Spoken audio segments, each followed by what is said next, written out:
terceiro ano! Tudo bem com vocês? Prontos para mais uma aula de geografia? Sim? Se estão prontos, vamos começar? E sempre começamos organizando os nossos materiais. Pegue seu caderno ou uma folha para anotar as atividades. Pegue também seu lápis de escrever, lápis coloridos, apontador, aqueles materiais de sempre. Se você tiver uma mesa para apoiar esses materiais, ótimo. Caso não tenha, pega um livro firme ou mesmo uma caixa, certo? Agora eu vou lhe dar alguns minutinhos para vocês anotarem a data de hoje, o número da nossa aula e terminar essa organização. Eu já volto!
Tudo pronto? Se está tudo pronto, vamos começar.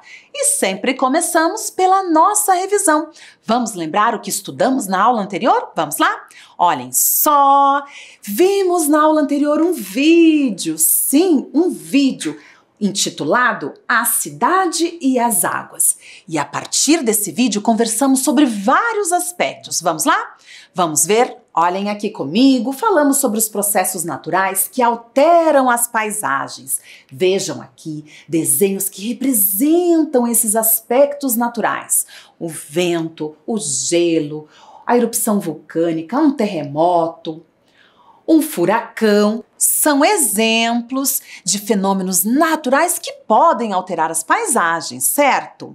Vamos continuar, porque na sequência nós fizemos uma atividade. Atividade 1. Explique como os processos naturais atuam na produção e mudanças das paisagens. A partir de tudo que conversamos, você tinha esta tarefa para realizar. Ela está aí? Você conseguiu concluí-la? Eu espero que sim. Depois, falamos também que além dos processos naturais, existem os processos antrópicos que também atuam nas mudanças das paisagens. Processos antrópicos? Sim, é a ação humana. A ação humana também transforma as paisagens.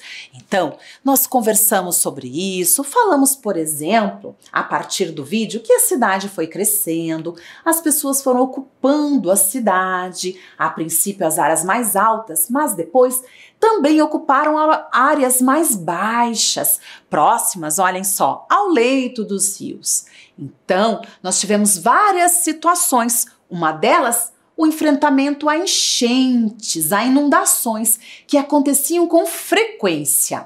Então, os seres humanos resolveram este problema. Mas como? Deem uma olhadinha aqui. Olhem só, canalizando, retificando e muitas vezes escondendo boa parte dos rios das cidades. Então, fizemos mais uma atividade. Letra A. Explique como os seres humanos atuam nas mudanças das paisagens. E aí, crianças, esta atividade está aí? Você conseguiu dar um bom exemplo de como os seres humanos transformam, modificam as paisagens? Eu espero que sim. E hoje nós vamos falar um pouco mais sobre essas mudanças nas paisagens e vamos falar também sobre os problemas ambientais. Deem uma olhadinha aqui. Aula 17, problemas ambientais nos espaços de vivências. Esses problemas ambientais também alteram as paisagens e nós já vamos descobrir isso. Para começar, vamos assistir a um vídeo intitulado Bacia Hidrográfica. Deem uma olhadinha aqui no slide, olhem lá. Vídeo Bacia Hidrográfica. Vocês vão observar, vão acompanhar o vídeo atentamente e no retorno nós vamos conversar sobre os detalhes mais importantes dele. Já volto!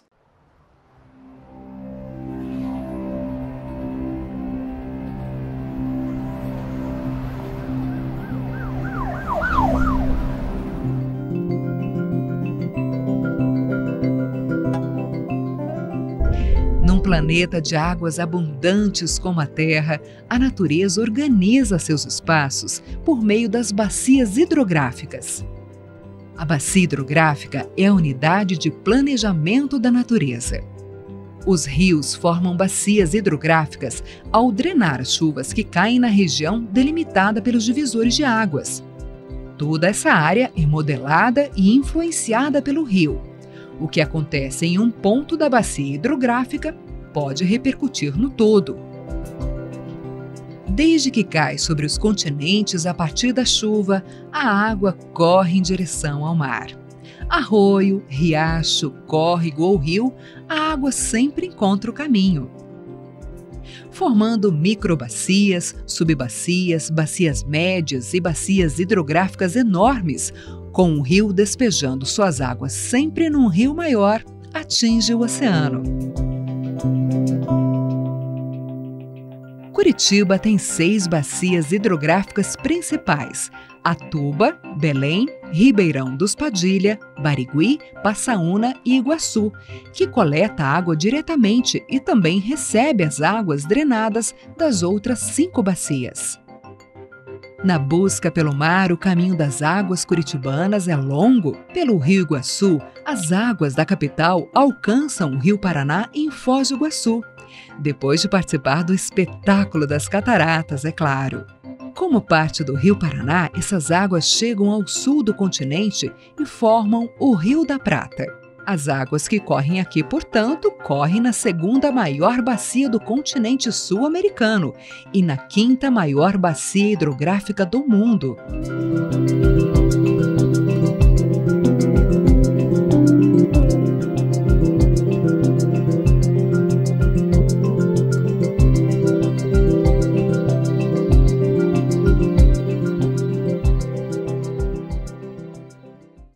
Então, terceiro ano, conseguiram acompanhar? Sim? Viram quantas informações interessantes? E nós vamos explorando todas essas informações ao longo da nossa aula, certo? Então vamos observar diversas imagens para irmos conversando. A primeira delas é essa aqui, olha ali. Olhem bem essa imagem. Ela representa uma bacia hidrográfica. Sim, bacia hidrográfica. Esta expressão apareceu no vídeo, certo? Inclusive, era o título do vídeo. Mas será que você compreendeu o que é bacia hidrográfica? Vamos então pensar um pouquinho sobre isso, sobre esse conceito, a partir de algumas imagens? Vamos lá! Olhem aqui novamente, a professora tem aqui a bacia hidrográfica. Observem que eu tenho linhas em azul, eu vou destacar aqui, olhem lá uma das linhas em azul. O que será que isso significa? Vamos ver novamente? Olhem lá. O que é isso aqui? É um rio, vou destacar ali, é o rio principal dessa bacia hidrográfica, é o rio principal. Mais uma vez, vejam de onde ele começa, vejam lá, e olhem lá, onde ele vai desaguar. Observem que esse rio, ele nasce numa área mais alta daquele relevo, e ele vai desaguar no mar. Mais uma vez, isso é muito importante, olhem só. Perceberam? Muito bem. Outra coisa importante aqui é que existem outros corpos d'água, outros rios. Eu vou destacar também. Vamos lá? Olhem com a professora. Olhem lá. Certo? Perceberam? Eu coloquei um tom de azul um pouquinho diferente. Olhem lá. Vejam bem? Então, esses outros corpos d'água nós chamamos de afluentes. Afluentes do rio principal. Então, esse rio principal tem a sua bacia e outros corpos d'água, outros rios, córregos, riachos que desaguam dentro desse rio principal. E o que será que faz empurrar todo esse volume de água para dentro do rio principal? O que será? Que conclusão vocês chegam a partir dessa imagem aqui? Olhem bem, eu comentei com vocês que, olhem novamente, que o rio nasce ali numa região mais alta. Então, é o relevo, é a diferença de altitude do terreno que faz com que uma determinada água da chuva corra numa direção e não em outra direção, certo? Agora eu vou dar aqui mais um exemplo para vocês entenderem bem isso. Nossa, professora, mas folhas de couve? É, folhas de couve. Olhem só, aqui nós temos também um bom material para mostrar essa lógica da bacia hidrográfica, certo? E não é que a professora trouxe para vocês aqui uma folha de couve? Olhem lá, uma folha de couve. E em muitas folhas de árvores nós conseguimos fazer esse comparativo, certo? Então vamos lá. Vejam que nós temos aqui, olhem lá, uma ramificação da couve bem no meio, bem central, que poderia ser o nosso rio principal. Então, a professora vai marcar aqui. E as outras ramificações, os outros veios, seriam os rios afluentes ao rio principal. Todos eles, ó, correm para dentro do rio principal, certo? Então, vamos lá? Vamos acompanhar comigo. Então, vamos fazer esse comparativo. O veio principal seria o veio principal da couve seria o rio principal, certo? E os outros veios, os afluentes, que correm para o rio principal, crianças, olhem lá, todos correndo para o rio principal. E o que mesmo que empurra toda essa água para esse rio principal? O relevo. Então aqui, ó, as bordas dessa couve representam a bacia hidrográfica. Nós temos um relevo que empurra essa água para dentro do rio principal, certo? Foi possível compreender? E existem vários veios, rios maiores, riozinhos menores, córregos, olhem só, que fazem às vezes aqui desses afluentes. Muito bem. Tudo bem, terceiro ano? Foi possível compreender? Então, esta área aqui de drenagem da água, onde todos os corpos d'água seguem numa mesma direção para dentro de um rio principal, nós chamamos de bacia hidrográfica, certo? E é o relevo que empurra toda essa água para dentro desse rio principal. Como nós podemos observar já na sequência. Antes, a professora vai colocar aqui, ó, a linha representando o rio principal, certo? Conseguiram ver? Olhem lá mais uma vez. Da mesma forma que eu fiz agora há pouco aqui na couve no estúdio.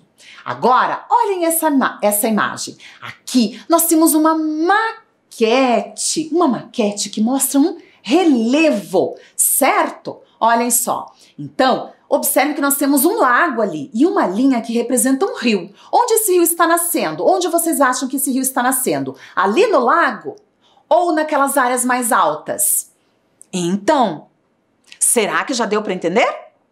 O rio provavelmente está nascendo nas áreas mais altas, exatamente. Olhem lá, eu vou colocar o rio, olhem lá. E ele vai correr para as direções mais baixas, mais uma vez, olhem só.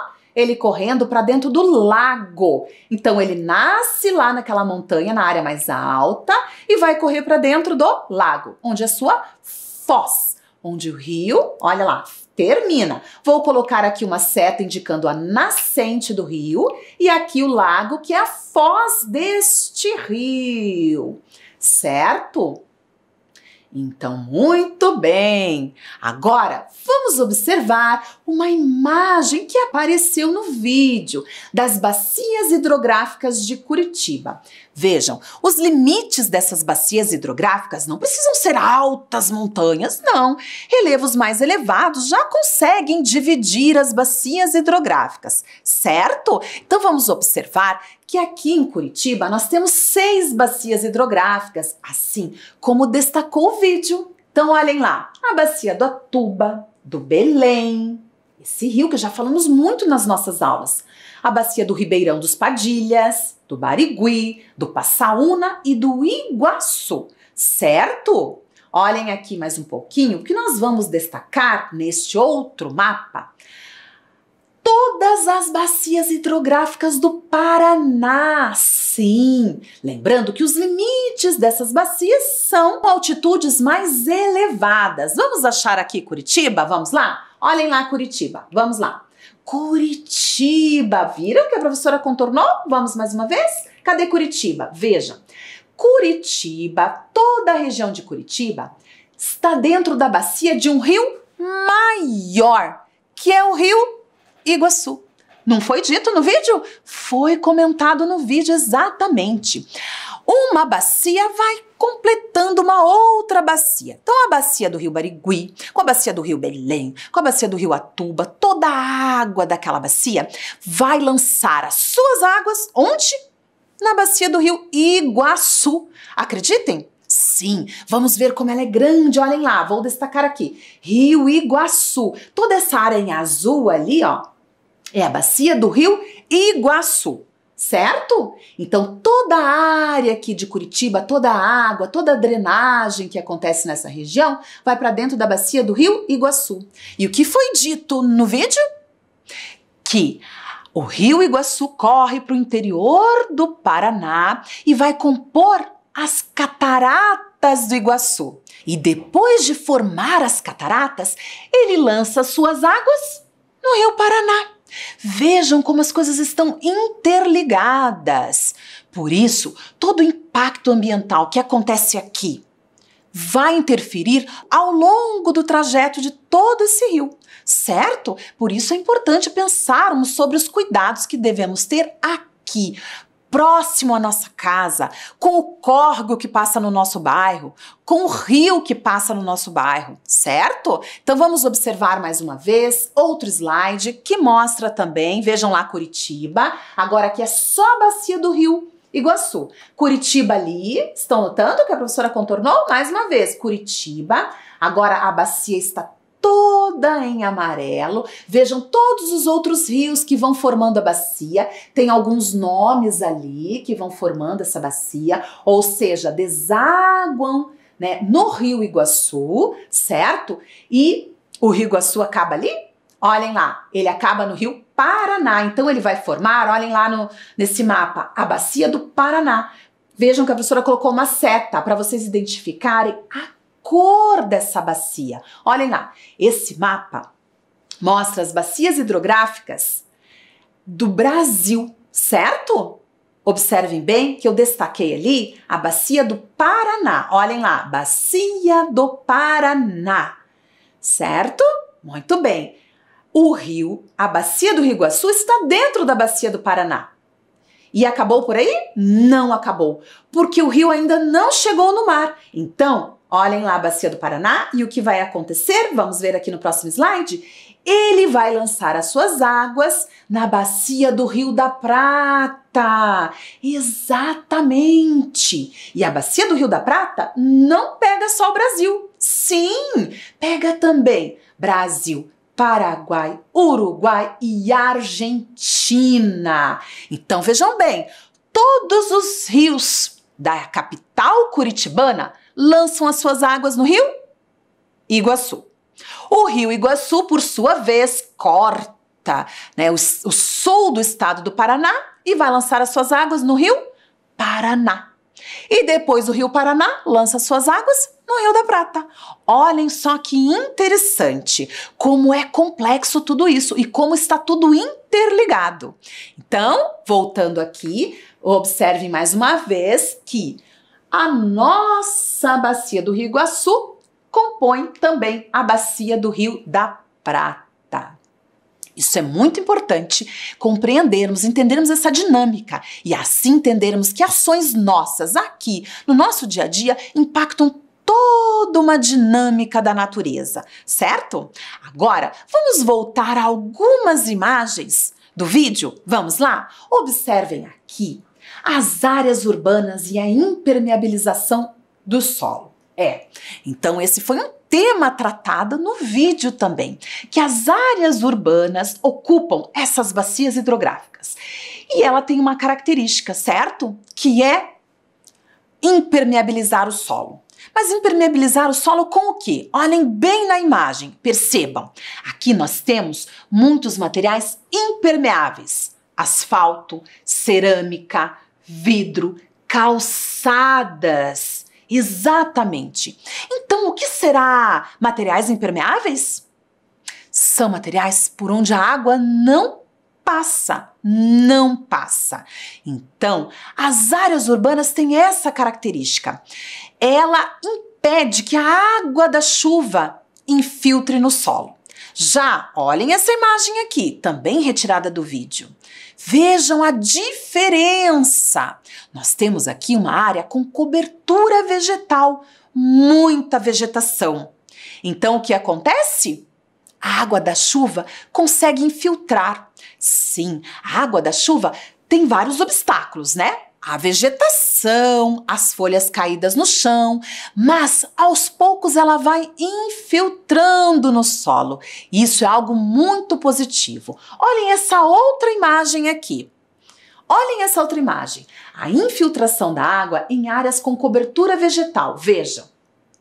A água da chuva caindo nessas árvores. Então ela encontra nessas árvores uma barreira. Já aconteceu com você de passar por debaixo de uma árvore horas depois da chuva? Já aconteceu?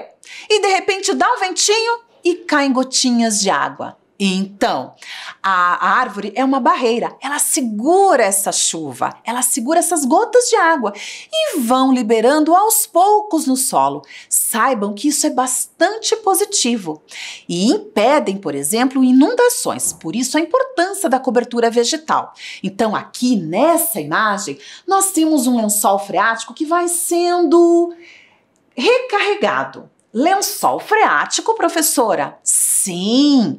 Quando essa água da chuva infiltra, ela vai formar o que nós chamamos de lençol freático. Olha nessa imagem aqui na sequência, vejam lá, olhem lá. Aqui é a água da chuva e vejam que ela vai infiltrando. Estão vendo ali essa área em azul? É água debaixo do solo, sim, água debaixo do solo.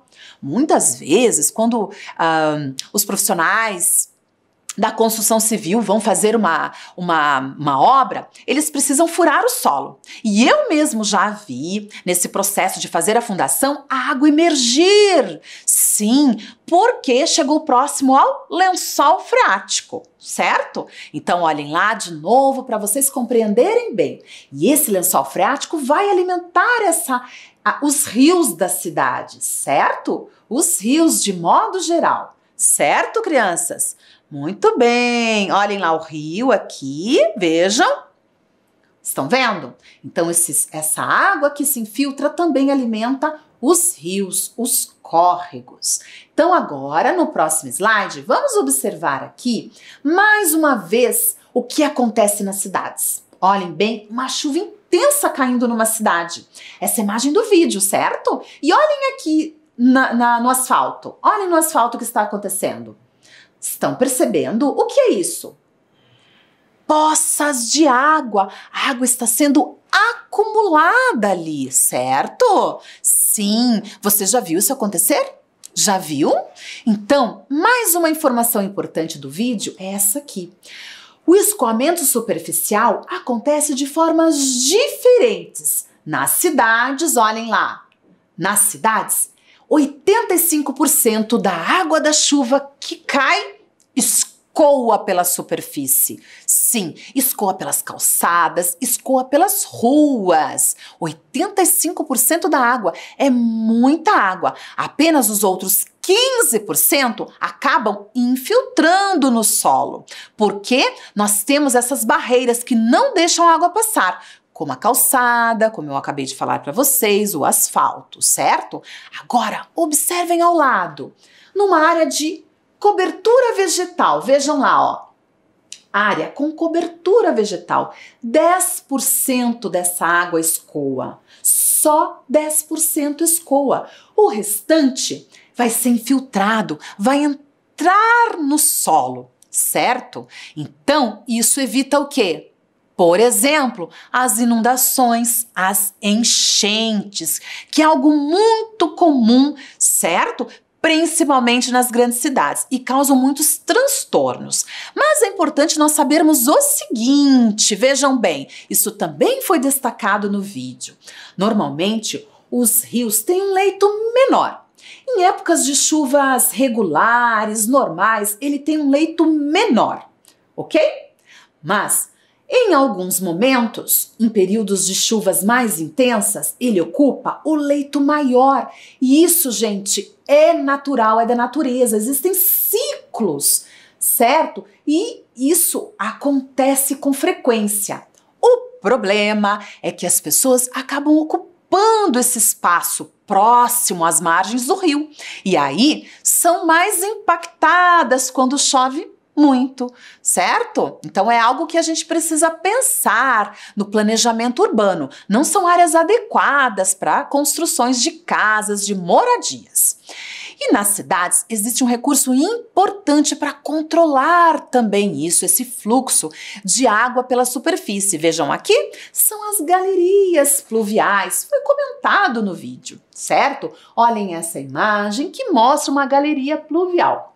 Então aqui nós temos uma área onde acontece o escoamento da água da chuva. Vocês já viram aquelas bocas de lobo próximas às ruas? Já observaram? Por ali a água da chuva deve entrar, não é de esgoto, é água da chuva que passa por ali e vai passar por essas galerias. E ela vai ser despejada no rio mais próximo, ok? Agora, destaco aqui com vocês duas imagens que mostram essa ocupação das margens dos rios. Vejam, então, aqui o leito menor do rio, vocês podem notar tranquilamente, né?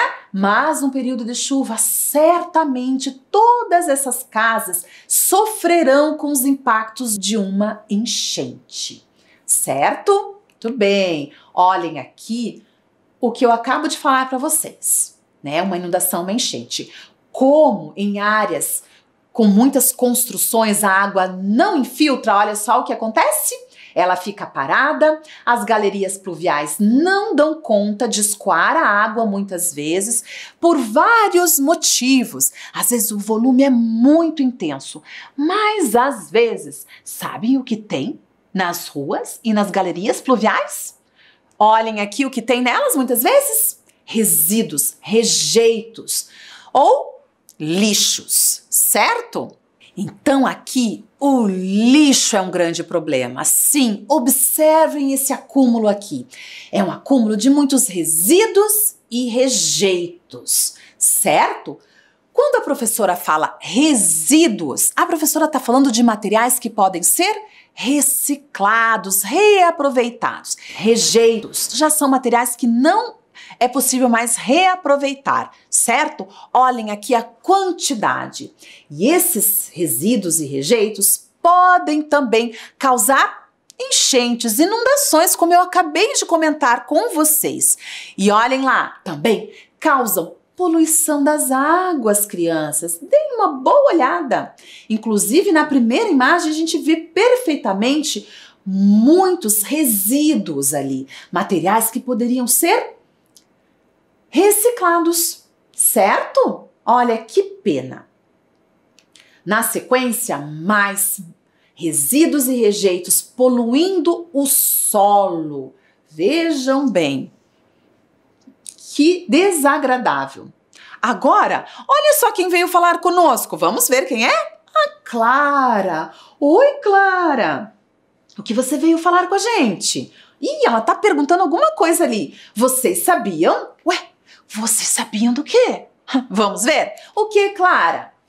Quando os resíduos não recebem o destino final adequado, eles causam sérios problemas ao ambiente e às pessoas?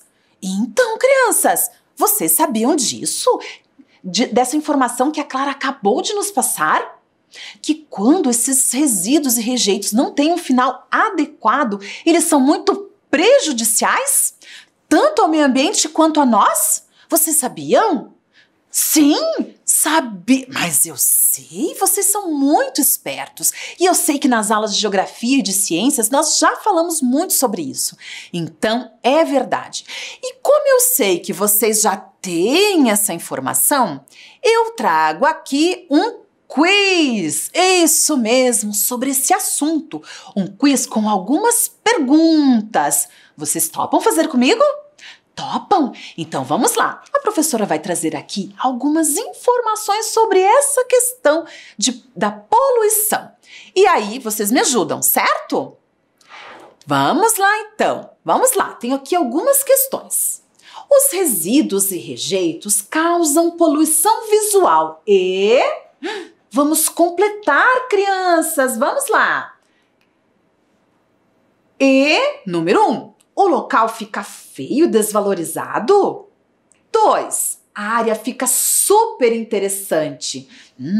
Então, crianças, e agora? Eu tenho uma imagem aqui para mostrar para vocês. Vamos ver. Ela já apareceu na aula. Vejam lá. Será que nós vamos completar essa frase com a número 1 ou com o número 2? Vamos pensar? O local fica feio e desvalorizado com a poluição visual? Ou a área fica super interessante? Me digam, qual vamos completar? Com qual frase nós vamos completar? Muito bem, quem respondeu frase 1 acertou. O local fica feio e desvalorizado. Sim, o excesso de rejeitos e resíduos jogados, abandonados nos lugares, não é legal, certo? Vamos continuar? Vamos lá! Os resíduos e rejeitos causam poluição da água? Olha, agora é uma pergunta. Já falamos sobre isso, eu acho que vocês vão acertar. Vamos lá, número 1. Não, jogar os resíduos nos rios é bom, porque a água leva embora. Será que é bom? Vamos pensar? Temos mais uma opção. Sim, pois a decomposição dos resíduos e rejeitos contaminam as águas. E aí, crianças, qual resposta nós vamos dar a essa pergunta? Vamos pensar? Vamos olhar mais um pouquinho? A pergunta é: os resíduos e rejeitos causam poluição da água? 1. Não, jogar os resíduos nos rios é bom, porque a água leva embora. Ou 2. Sim, pois a decomposição dos resíduos e rejeitos contaminam as águas. Então, vocês concordam comigo que é a número 2? Sim, pois a decomposição dos resíduos e rejeitos contaminam as águas. Claro que contaminam, já falamos sobre isso, certo? Mais uma perguntinha. Os resíduos podem causar a morte de animais? Será, crianças? Vamos ver. Número 1. Não, os animais convivem bem com esses resíduos. 2, sim, porque engolem isopor, plástico e até filtro de cigarros. Então, qual será a resposta? Será que esses resíduos podem causar a morte de animais? Sim, muito bem. Número 2, sim, porque engolem isopor, plástico e até filtro de cigarros.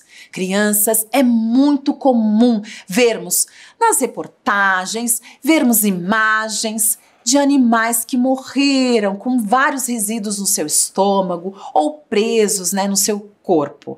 Então, não é legal, por isso ele tem que ter um destino correto. Vamos lá? Mais uma pergunta? Agora é o seguinte, os resíduos e rejeitos causam poluição do ar? Será que os resíduos e rejeitos causam poluição do ar? Vamos às frases? 1. Não. A melhor solução é queimar os resíduos. Sim, pois quando queimados fazem fumaça e fuligem. 3. Sim, e o local fica com um odor desagradável. Então, crianças, será que eles causam poluição do ar? Será que o ideal é queimá-los?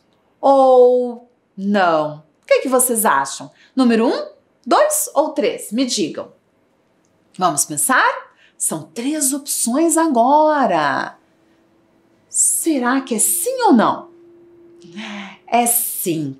Causam poluição do ar? Se você respondeu número 2, sim, pois quando queimados fazem fumaça e fuligem, você está correto.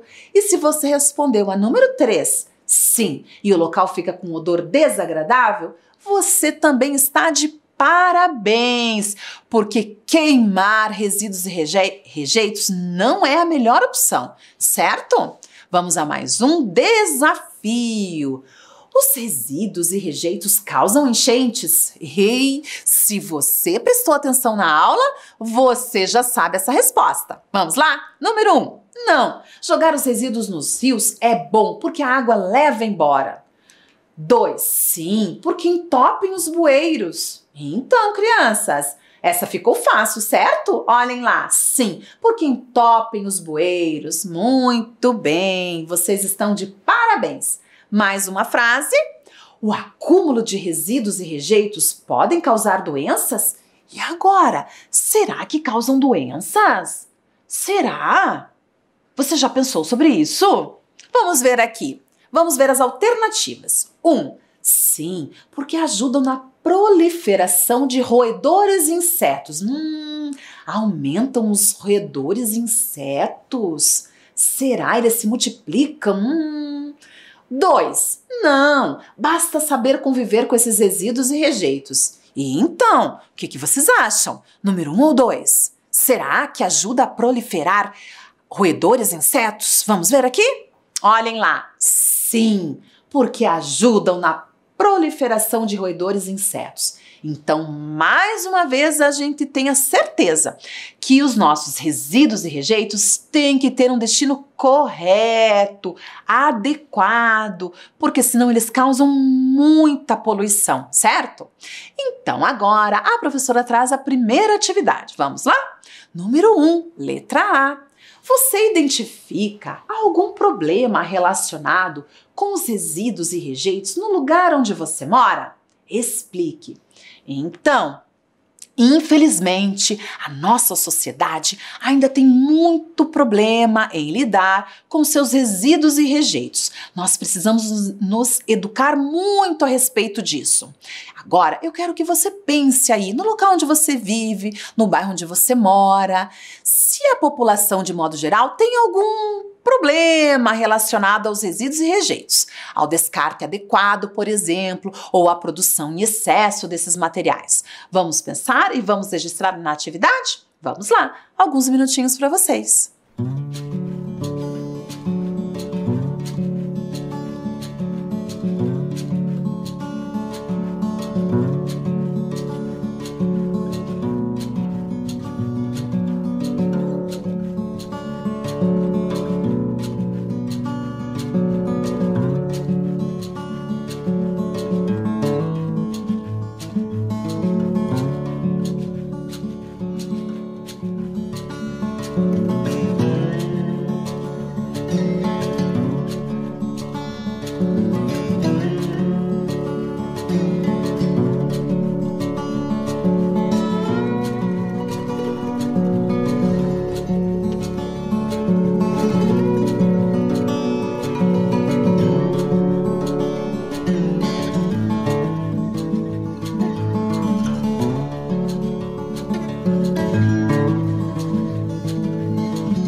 Então, terceiro ano, conseguiram fazer a atividade? Eu espero que sim, porque agora a nossa aula chegou ao fim. Sim, chegou ao fim. Na próxima aula nós vamos retomar um pouco mais este tema, certo? Então agora vamos à nossa revisão? Vamos lá? Então, na aula de hoje, identificamos diferentes problemas ambientais, suas causas e efeitos. Também identificamos os problemas ambientais causados pelos resíduos e rejeitos. Certo, crianças? Então agora a professora Dircélia se despede de cada um de vocês. Deixa um super beijo e até a próxima aula. Tchau, tchau!